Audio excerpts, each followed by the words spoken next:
HDFC bank की गुप्त चाल, लोन सिक्योरिटाइजेशन और जोखिम का खेल। एक घर कर्ज कंपनी का सपना, और वह सपना बन गया भारत के सबसे बड़े निजी बैंक का तूफानी सफर। एचडीएफसी बैंक की शुरुआत अगस्त 1994 में हुई थी, जब एचडीएफसी लिमिटेड को आरबीआई ने एक निजी बैंक खोलने की अनुमति दी थी। बैंक ने जनवरी 1995 में अपना परिचालन शुरू किया। शुरुआती दौर में संसाधन सीमित थे। बैंक को शाखाओं बढ़ाने, भरोसेमंद ग्राहक बनाने और प्रतिस्पर्धा का सामना करना था। 2000 में टाइम्स बैंक का मर्जर हुआ, जो first voluntary bank to bank merger था। बाद में 2023 में एचडीएफसी एलटीडी का एचडीएफसी बैंक में विलय हुआ।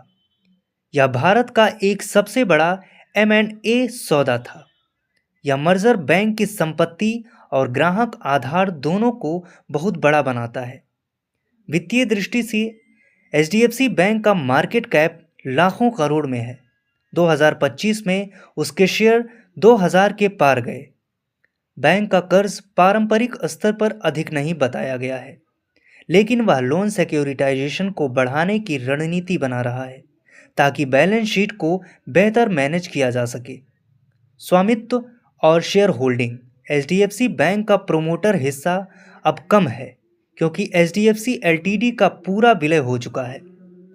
अन्य शेयरधारक में विदेशी संस्थागत निवेशक और सामान्य पब्लिक शामिल हैं।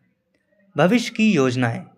बैंक अपनी लोन सिक्योरिटाइजेशन बिजनेस को खासा विस्तार देना चाहता है, जिससे वह नए लोन देने में सक्षम हो सके।